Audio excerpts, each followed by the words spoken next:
मिल खाने के बाद कई बच्चे बीमार पड़ गए हैं। 6 साल के एक बच्चे की मौत हो गई है और कई बच्चों का अस्पताल में इलाज जारी है। कल रात से सभी की तबीयत खराब थी। गांव में डायरिया फैलने की आशंका जताई जा रही है। नया गांव के स्कूल की एक घटना बताई जा रही है। चाईबासा से आपको इस वक्त की बड़ी खबर बता रहे हैं और न्यूज 18 संवाददाता रुपेश प्रधान अधिक जानकारी के साथ जुड़ चुके हैं। रुपेश, क्या कुछ अपडेट, कितने बच्चे इसमें अभी गंभीर बीमार हैं? जी, इस मामले में जो जानकारी मिल रही है, करीब 20 बच्चे इसमें बीमार हैं और कल स्कूल जैसे की जानकारी मिल रही है ग्रामीणों से और वहां के जो क्षेत्र के लोग हैं उनसे जो जानकारी मिल रही है, कल बच्चे स्कूल से वापस लौटे, उसके बाद रात से ही उनकी तबीयत बिगड़ने लगी और इस दौरान एक 6 वर्षीय बच्ची की मौत भी हो गई है। अन्य जो बच्चे बीमार हैं, करीब 20 बच्चे बीमार हैं, उन्हें कुछ बच्चों को जगन्नाथपुर अस्पताल में एडमिट किया गया है जिनका इलाज चल रहा है और कुछ बच्चों को नोआमुंडी अस्पताल में। इसके अलावा ओडिशा वहां का सीमावर्ती क्षेत्र है तो ओडिशा के चंपुआ के अस्पताल में भी कुछ बच्चे भर्ती हैं। वहां उस क्षेत्र के जो स्वास्थ्य पदाधिकारी हैं, जगन्नाथपुर अस्पताल में जो बच्चे एडमिट हैं, तो वहां के डॉक्टर जैसे बता रहे हैं कि उन बच्चों में हैजा के लक्षण पाए गए हैं जो कि दूषित खाना या दूषित पानी से फैलता है। तो ये धीरे धीरे वहाँ संख्या बढ़ भी सकती है। उनका कहना है कि बड़े लोग भी इससे प्रभावित हो सकते हैं क्योंकि इम्यूनिटी पावर बच्चों में थोड़ा कम और बड़े लोगों में थोड़ा ज्यादा होता है, तो इसलिए बड़े अभी प्रभावित नहीं हुए हैं। लेकिन आशंका ये भी जताई जा रही है कि वहाँ बड़े बच्चे भी बड़े लोग भी प्रभावित हो सकते हैं।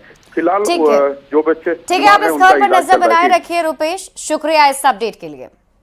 और बड़ी खबर आपको रांची से बताएं, जहां कारोबारी भूपल साहू की हत्या के विरोध में रांची डाल्टनगंज NH5 घंटों जाम रहा। दोपहर 2 बजे प्रशासन से बातचीत और आश्वासन मिलने के बाद स्थानीय लोगों ने जाम को खत्म किया है। जाम के दौरान मौके पर आजसू विधायक निर्मल महतो समेत पार्टी के कई नेता और कार्यकर्ता मौजूद रहे। 24 घंटे के अंदर आरोपियों की जल्द गिरफ्तारी, पीड़ित परिवार को 20 लाख रुपए का मुआवजा, परिजनों को सरकारी नौकरी और एक सरकारी दुकान की मांग प्रशासन से की गई है। इसके साथ ही रवि स्टील चौक पर CCTV कैमरा लगाने की मांग भी रखी गई, जिस पर प्रशासन की ओर से ऊपर तक बात पहुंचाने का भरोसा दिया गया है।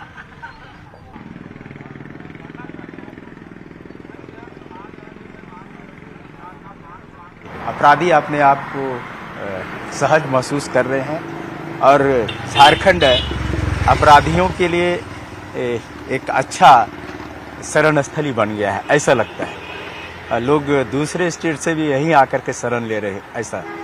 तो ये एक तरह से यहाँ ना लॉ है ना ऑर्डर है, लॉ एंड ऑर्डर पूरा चूर चूर हो चुका है। रूप से हम लोग दिए हैं 50 लाख रुपया अभी तत्काल और 20 लाख रुपया सरकारी नौकरी और ये सब मांग का है और प्रशासन बोला है कि इसमें तत्काल कार्रवाई करके इसको मांग को पूरा करेंगे। संतोना दिया है, अभी तुरंत हमको चाहिए। वो सादा कागज में लिखने के लिए कहता है बाद में आंदोलन चलते रहेगा। अभी इतना आदमी फिर जुटेंगे आंदोलन करने के लिए? नहीं, अभी जो होगा तभी होगा। 24 घंटा के अंदर अपराधी को पकड़ा जाना चाहिए और ये सब विषय हम लोग लिख करके दिए लेटर DC साहब से के माध्यम से। हम लोगों को आश्वासन मिला है कि हम लोगों का मांग पूरा कर दिया जाएगा। अगर नहीं होता है तो याद रखिएगा, ये तो अभी तो बस अंगड़ाई है, आगे और लड़ाई है, चरणबद्ध आंदोलन चलेगा। अपराधी हैं उनको त्वरित गति से गिरफ्तार करने के लिए उन्होंने अपनी मांग रखी है। साथ ही उनको आर्थिक रूप से सहायता परिवार ने यथासंभव उनके परिवार को सहायता पहुंचाने के लिए उन्होंने अपनी बात कही है। इसी पे हम लोग त्वरित कार्रवाई करने के लिए काम कर रहे हैं। सुबह 9 बजे से 5 घंटे तक रवि स्टील चौक 15 में जाम लगा था। वो प्रशासन और कह सकते हैं कि आम लोगों के सहयोग के बाद, बातचीत के बाद जो स्थानीय लोग थे उस जाम को खत्म करा दिया गया है और जाम में जो प्रशासन से जो बातचीत हुई है उसके अनुसार जो है आर्थिक सहायता देने का भरोसा दिया गया है और साथ ही 24 घंटे के अंदर जो दोषी हैं, जो हत्यारे हैं, उनकी गिरफ्तारी की मांग रखी गई है। और कुल मिलाकर यहाँ पर लंबे समय तक 5 घंटे तक ये पूरा जो है रवि स्टील चौक 15 जाम रहा, लेकिन अब यहाँ पर जाम खत्म हो गया है, गाड़ियाँ गुजर रही हैं। कि जो कार्रवाई हुई, क्या भरोसा दिया गया और कैसे क्या कुछ हुआ? देखिए, हम लोग सुबह से बोल रहे हैं कि हम लोग कल का घटना को लेकर दुखद है, लेकिन हम लोग अपराधी को जल्द से जल्द गिरफ्तार करने का कोशिश कर रहे हैं, जल्द ही गिरफ्तार हो जाएगा। बोले कि यहाँ पर लोगों ने मांग की है कि CCTV फुटेज भी, चूंकि ये जो है NH का रास्ता है, बहुत संवेदनशील इलाका रवि स्टील चौक 15, तो उसको लेकर क्या कुछ हुआ? ठीक है, ये मांग भी हम लोग ऊपर का जो पदाधिकारी हमारे सीनियर है उसको हम लोग अवगत कराएंगे। इस तरह यहाँ पे जो है इस तरह का मांग है सीसीटीवी वगैरह का। और यहाँ पे हम लोग देखते हैं कि कई सारे दुकानों में भी, प्रतिष्ठानों में भी सीसीटीवी अपने से भी लोग स्वेच्छा से लगाए हैं। और हम लोग भी अपना जो यहाँ का मांग है पब्लिक का उसको सीनियर को बताएंगे। ये अब हालात नियंत्रण में है। हाँ, बिल्कुल बिल्कुल। ये अब इसमें देखना है कि प्रशासन और सरकार इस मामले में क्या कार्रवाई करती है। कैमरा प्रभाकर के साथ संजय कुमार सिन्हा, न्यूज़ 18 रांची।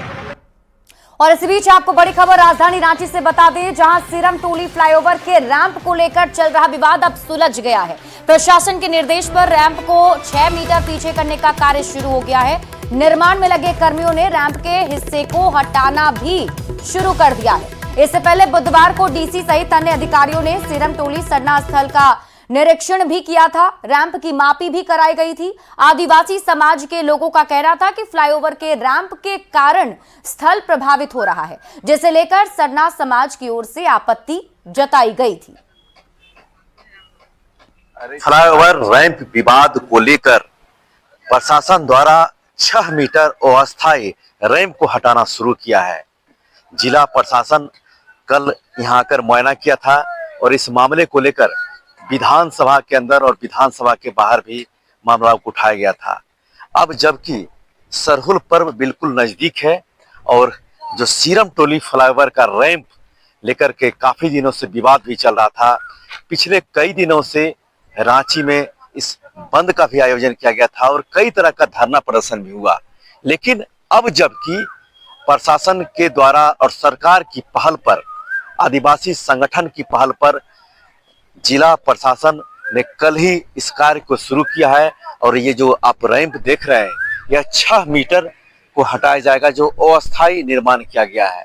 निश्चित तौर पर 2-3 दिन के बाद सरहुल पर्व है और इसी आपको जो तस्वीर में दिखा रहा है ये सीरम टोली के पास पूरे रांची शहर से यहाँ पर सरहुल के अनुयायी आते हैं और यहाँ पर जुलूस का समापन होता है और उत्सव का माहौल रहता है। रांची से निरंजन।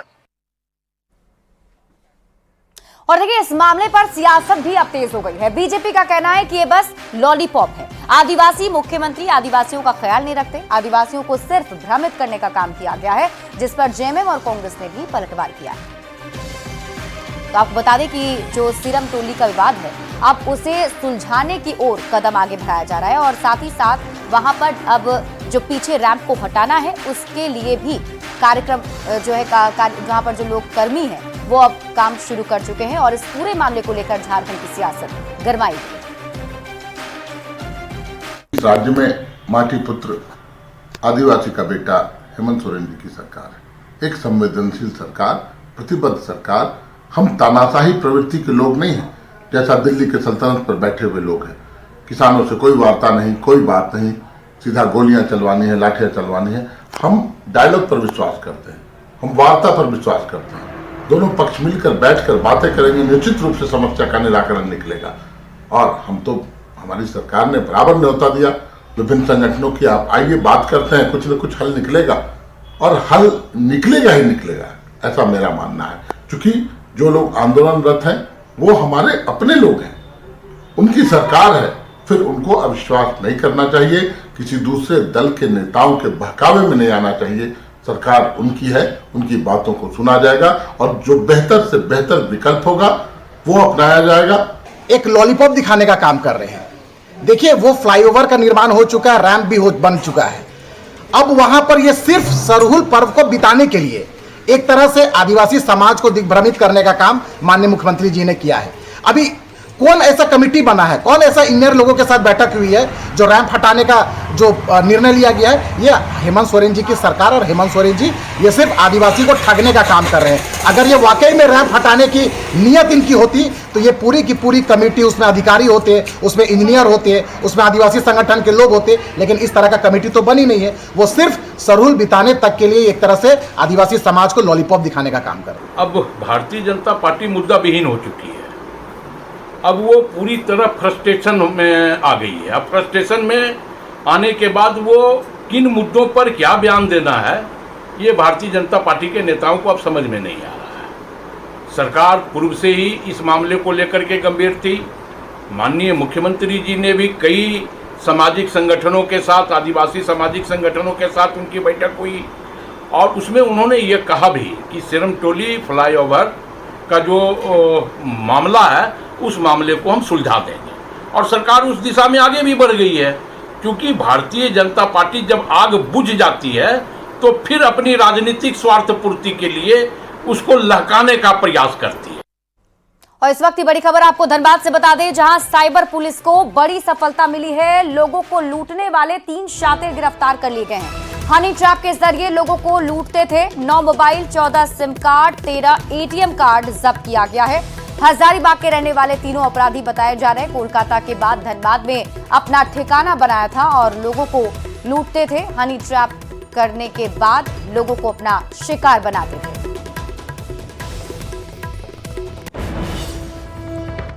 वहीं झारखंड में हाथियों का आतंक जारी है। गढ़वा से लेकर गुमला तक हाथी के हमले से कई लोगों की जान भी चली गई है। हम आपके स्क्रीन पर ये 3 तस्वीरें दिखा रहे हैं। पहली तस्वीर गढ़वा की है, जहां रमकंडा में हाथियों के झुंड ने महिला को कुचलकर मौत के घाट उतार दिया। दूसरी तस्वीर सिमडेगा की है, जहां बानो थाना क्षेत्र के बुरु इरगी गांव में हाथी ने एक शख्स को कुचलकर मार डाला। कई घरों को क्षतिग्रस्त किया गया और फसलों को रौंदा है। हाथी के आतंक से दहशत में लोग हैं। ग्रामीणों ने वन विभाग को इसकी सूचना दी है। ग्रामीण क्षेत्र से हाथी को भगाने की मांग की जा रही है। और तीसरी तस्वीर आपको गुमला के पालकोट थाना क्षेत्र के बरडी देवगांव चापा टोली की दिखा रहे हैं, जहां जंगली हाथी ने 3 लोगों पर हमला कर दिया, जिससे एक की मौके पर ही मौत हो गई। वहीं 2 लोग गंभीर रूप से घायल हो गए हैं, जिनका इलाज सदर अस्पताल में चल रहा है। और अगली खबर आपको सिमडेगा से बताते हैं, जहां हाथी के आतंक से लोग परेशान हैं। जिले के बानो थाना क्षेत्र में हाथी ने महुआ चुनने गई एक महिला पर हमला कर दिया। हाथी के हमले से महिला की मौके पर ही मौत हो गई। घटना की सूचना मिलने पर जिला परिषद सदस्य घटनास्थल पर पहुंचे। मृतक के परिजन को 10,000 रुपए मुआवजा दिया गया। बता दें कि हाथी के हमले से आज ये दूसरी मौत हुई है। लगातार हाथी के आतंक के कारण ग्रामीणों में दहशत का माहौल बना हुआ है। महिला को हाथी के द्वारा कुचल दिया गया और उसका मौके पर ही मौत हो गई है, जिसको हम लोग अभी बानो थाना एवं जिला परिषद एवं वन विभाग के सहयोग से उनको अभी पोस्टमार्टम कराने के लिए भेज दिया गया है। और उनके परिवार के प्रति हम लोग सब संवेदना व्यक्त करते हैं। उसके साथ हम लोग अभी दुख के घड़ी में सब साथ में हैं और जिला परिषद के और वन विभाग के सहयोग से उनको मुआवजा 10,000 रुपये दिया गया है। खबर आपको गुमला से बताते हैं, जहां जंगली हाथी ने 3 लोगों पर हमला कर दिया है। हाथी के हमले के कारण एक व्यक्ति की मौके पर ही मौत हो गई, जबकि 2 लोग गंभीर रूप से घायल हैं। घायलों का अस्पताल में इलाज जारी है। घटना देवगांव चापा टोली में हुई। हाथी के आतंक से गांव में डर का माहौल बना हुआ है। 2 आदमी को एक घायल किया, खिसते पर एक को रास्ता में मौत हो गया। अचानक कोई नहीं देखा। सुबह उठ तो बच्चा लोग दिखा, चिल्लाया। उस समय हम लोग उठे सब कोई, तो मौत हो गया। हाँ, एक का मौत हो गया, एक इलाज चल रहा है। पलामू टाइगर रिजर्व से आया बाघ अब जमशेदपुर के दलमा में ही ठिकाना बना चुका है और करीब 1 महीने से यहीं घूम रहा है। पिंडरा बेड़ा के पास बाघ की नई तस्वीर ट्रैकिंग कैमरे में कैद हुई है। पहली बार बाघ की इतनी नजदीक की तस्वीर सामने आई है। जो तस्वीर आपके टीवी स्क्रीन पर आपको दिखा रहे हैं, फोटो में वो तंदुरुस्त दिख रहा है। डीएफओ सबा आलम अंसारी ने कहा कि बाघ अब दलमा में ही बस गया है। यहाँ उसके लिए पर्याप्त भोजन और पानी उपलब्ध है। बाघ पर लगातार नजर रखी जा रही है और इसके लिए दलमा में 100 से ज्यादा ट्रैकिंग कैमरे भी लगाए गए हैं। वो पर्यटकों के घूमने वाले इलाके से काफी दूर है। इंसानों से बाघ काफी दूरी बनाकर रह रहा है। हालांकि वन विभाग ने बाघ ने दलमा में नया ठिकाना बनाने पर काफी खुशी भी जताई है। और आपको बता दें कि 20 साल के बाद फिर एक बार दलमा में बाघ ने अपना ठिकाना बनाया है। और रांची के पुराने विधानसभा सभागार में कांग्रेस का मंथन कार्यक्रम चल रहा है और इसमें कांग्रेस कोटे के सभी मंत्रियों के साथ पार्टी के विधायक भी शामिल हुए। प्रदेश प्रभारी के राजू की अध्यक्षता में चल रहे इस कार्यक्रम में सभी मंत्री विधायकों को संगठन मजबूती का टास्क सौंपा गया है और इस मौके पर मंत्री इरफान अंसारी ने कहा कि पार्टी को मजबूत करना लक्ष्य तय किया गया है। इसके साथ ही मंत्रियों से कैसे क्षेत्र की जनता खुश रहे इसका भी ध्यान रखना है। कांग्रेस के मीडिया प्रभारी ने कहा कि झारखंड में कनेक्ट सेंटर बनने जा रहा है जहां जनता की समस्याएं सुनी जाएंगी और इसके साथ ही पार्टी की ओर से एक ऐप लॉन्च किए जाने की भी जानकारी दी गई है जिस पर सब कुछ अपडेट रहेगा। है गांव तक जाना है और कुछ ऐप्स आए हैं जो सीधा कनेक्ट होगा कार्यकर्ताओं से, जमीनी स्तर के नेताओं से, ताकि आप जो काम कर रहे हैं आप डायरेक्ट हो जाइए। राहुल जी खुद मॉनिटरिंग कर रहे हैं, जो भी समस्या है, जो भी प्रॉब्लम है, जो कुछ कहना है आपको, आप अपने शीर्ष नेतृत्व से उस ऐप के माध्यम से कर सकते हैं। हमें जिस तरह जैसे हम लोग जैसे 5 साल में बूथ एजेंट को बहाल करते हैं, फिर 5 साल के बाद चुनाव के टाइम में फिर बूथ एजेंट को हम लोग फिर खोजते हैं, तो वो सिस्टम नहीं रहेगा। अब हमें बूथ लेवल पे काम करना है। अब 5 साल में हमको 365 दिन बूथ एजेंट के साथ में मिल करके उनको दिए गए कार्यों के साथ मिल करके काम करना है। और अब आपको बोकारो लेकर चलते हैं जहां बीजेपी की तरफ से एक भारत श्रेष्ठ भारत कार्यक्रम के तहत स्नेह मिलन कार्यक्रम का आयोजन किया गया है जिसमें बिहार की मंत्री रेणु देवी भी शामिल हुई हैं। इस दौरान मंत्री ने बिहार सरकार की उपलब्धियां भी गिनाई। कल भी हमारे कोई नहीं मिलने वाली, पानी आ रहा है, गंगा का पानी हम बोल रहे हैं, हम ट्यूब से लेके आए हैं, हर घर में पानी पहुँचाए हैं, हमने गंगा जल पहुँचाया है। तो ऐसे नदियों को जोड़ने का भी काम चल रहा है, लेकिन जब तक गाद नहीं निकलेगा तब तक नदी जोड़ने से भी हमारा काम नहीं है, जो प्रैक्टिकल लाइफ है।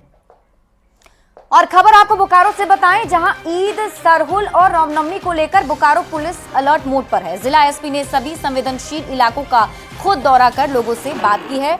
इस दौरान सभी थाना प्रभारी से चिन्हित लोगों पर के खिलाफ कानूनी कार्रवाई करने का निर्देश दिया गया है और सभी इलाकों में फोर्स की तैनाती के साथ ही सीसीटीवी सहित अन्य व्यवस्था करने का निर्देश दिया गया है। एसपी ने सभी डीएसपी को सख्त निगरानी के निर्देश दिए, साथ ही मॉक ड्रिल की भी तैयारी की गई है। 3 पूर्व जो है ईद उल फितर है, सरहुल है और जो रामनवमी है उसके लिए हम लोग पूरी तरीके से तैयार कर लिए हैं। जहाँ जहाँ पे सेंसिटिव एरियाज उसको मैंने खुद विजिट किया है और वहाँ का जो ट्रबल मॉन्गर्स है उन लोगों के ऊपर हम लोगों ने निरोधात्मक और प्रिवेंटिव एक्शन लिया गया है। फोर्स का डिमांड हम लोग कर चुके हैं और काफ़ी संख्या में हम लोग के पास फोर्स मिल भी रहा है और इसको पर्याप्त मात्रा में लगाया जाएगा। दूसरा चीज़ है हम लोग जितना भी हम लोग का रायट इक्विपमेंट्स है जैसे आंसू गैस हुआ या फिर जो हम लोग बॉडी प्रोटेक्टर वगैरह है उसका सब अपलोड करके हम लोग एकदम यूज़ के लिए तैयारी कर लिए। बात हम सिमडेगा की करते हैं जहां जेएमएम के नेता सह पूर्व जिला सचिव शफीक खान पर नौकरी दिलाने के नाम पर पैसे लेने का आरोप लगा है। पीड़ित ने इस मामले में एसपी सिमडेगा को भी लिखित शिकायत कर दी है। बांसजोर प्रखंड के जूनाडीह निवासी मोहन गंजू ने जेएमएम नेता शफीक खान पर नौकरी दिलाने के नाम पर उससे 4 लाख रुपए लेने का आरोप लगाया। डीएसपी सिमडेगा एसपी को आवेदन देकर झामुमो नेता शफीक खान से पैसे वापस दिलाने की गुहार लगाई गई है। तो शफीक खान को हम दिए थे 4 लाख रुपया नौकरी के वजह से, हमको ठाक के पैसा 4 लाख रुपया तो ले गया, कैश लिया, बाकी 25,000 रुपये मेरे को दे दिया है। अभी जब फ़ोन करते हैं फ़ोन कट जाता है या तो कट देता है या तो कोई मीटिंग के बोल के बोलता है। ये हमको मुसीबत है, हम बहुत बार उसको गुहार किए, पैसा नहीं अभी तक वापस किया है। अभी क्या बोले? अभी यही बोले कि ईद है, ईद में मेरा खर्चा पानी है, अब खुद ईद के बाद कर देंगे बोले हैं। झारखंड में निजी स्कूल की मनमानी को लेकर सरकार ने निर्देश जारी किया है। शिक्षा विभाग ने निजी स्कूल में फी निर्धारित करने के लिए 2 कमेटी का गठन किया। एक कमेटी विद्यालय स्तर पर बनेगी और दूसरी कमेटी जिला स्तर पर बनाई जाएगी। इस दौरान शिक्षा मंत्री ने पिछली सरकार पर आरोप भी लगाया। उन्होंने आरोप लगाते हुए कहा कि 2017 में सरकार ने बजट बनाया था और इस तरह की कमेटी का गठन डबल इंजन की सरकार में हुआ था, फिर आज क्यों ये सवाल उठ रहा है? उस समय ये नियम लागू क्यों नहीं किया गया था? इसका इतना सीनियर लेकर केवल राज्य में ही रह जाता है, सभी डिस्ट्रिक्ट को क्या होगा? क्यों नहीं इंप्लीमेंट हुआ? इसका जवाब दे तो डबल इंजन की सरकार की है, जो अभी तक नहीं हुआ था। अभी तो क्वेश्चन है, क्वेश्चन के बाद मैंने सभी को निर्देश दे दिया, इस नियम कानून को डबल इंजन सरकार जो बनाई थी, डबल इंजन सरकार ने जो इस नियम कानून जो व्यापारियों का सब मिल करके ठंडे बस्ते में डाल के रख दिए थे, उसको हम कड़े से कड़े, मैं किसी कड़े से कड़ाई में उसको नियम को लागू करवाऊंगा। किसी भी निजी विद्यालय की जरूरत नहीं पड़ेगी। हमारे राज्य के मुख्यमंत्री हेमंत सोरेन ने सीएम स्कूल ऑफ एक्सीलेंस जो अभी हम लोग शुरुआत किए हैं, पूर्ण रूप से सेम कोर्स सेम चीज सीबीएसई पैटर्न हम शुरू कर दिए हैं। और अब बात करते हैं धनबाद के सबसे बड़े सरकारी अस्पताल SNMMCH के ब्लड बैंक की, जो अभी ब्लड की किल्लत झेल रहा है। 1000 यूनिट क्षमता वाले इस ब्लड बैंक में महज 37 यूनिट ही बचे हुए हैं, जिसे लेकर खून के लिए जरूरतमंद मरीजों की परेशानी बढ़ गई है। थैलीसीमिया मरीजों को डोनर की व्यवस्था करनी पड़ रही है। सैकड़ों थैलीसीमिया के मरीज अस्पताल पहुंचते हैं। हालांकि अस्पताल प्रबंधन खून की कमी को दूर करने के प्रयास में जुटा हुआ है। अभी आज बोल रहे हैं कि डोनेशन करना पड़ेगा, ब्लड का कमी है। ऐसा पहले कभी बीच में हुआ है, कोरोना के समय में हुआ है, उस समय भी हम 2 बार अपना ब्लड दिए हैं, और आज भी अगर नहीं मिलता है तो हम अपना ब्लड देंगे, उसके बदले शायद हमको मिल जाए। इनको करना चाहिए ये पहल, क्या है कि ये थैलेसीमिया ग्रस्त है ना, ये इन्हीं लोगों के लिए तो कैंपेनिंग होता है। बहुत दिक्कत है, थोड़ा होने के बहुत दिन से चढ़ा रहे हैं। पहले ब्लड मिलता था, कभी कभी कि ऐसा होता है कि दिक्कत हो जाता है। सबसे बड़ा ब्लड बैंक होने के चलते 5-6 जिले के जितने भी थैलेसीमिया के मरीज हैं उनको भर्ती करके इलाज करना है, रक्त उपलब्ध कराना है। उस क्रम में हम लोग का थैलेसीमिया का जो 250-300 यहाँ मरीज है, उसको हर महीने 2 यूनिट के हिसाब से देते हैं, और कलेक्शन 1-2 महीने से कम हुआ है। कैंप्स तो ऑर्गेनाइज कर रहे हैं उतना ही, लेकिन उसका नंबर जो है डोनर्स का, उसका कम गया है। कि हम लोग विदाउट रिप्लेसमेंट देने में बहुत लिबरल हैं। कोई भी आता है खून मांगने के लिए, ना नहीं कह पाते हैं, गरीब हो चाहे डोनर नहीं हो, तो हम लोग रोकते नहीं हैं। तो ये एक मानव पहलू है जिसके कारण हमेशा कमी रहती है। ब्लड डोनेशन कैंप ऑर्गेनाइज कर रहे हैं, उसमें संख्या अभी कम है। मंच तैयार है, नेता तैयार हैं। न्यूज 18 राइजिंग भारत समिट 2025 लेकर आ रहा है ऐसी चर्चाएं जो आपको सोचने पर मजबूर कर देंगी, ऐसे आइडियाज जो गेम बदल कर रख देंगे, और ऐसी आवाजें जो आने वाले कल को आकार देंगी। भारत मंडपम नई दिल्ली में आइएगा जरूर, कोड स्कैन करें और अभी अपने पासेस हासिल करें। भूलिएगा मत 8 और 9 अप्रैल।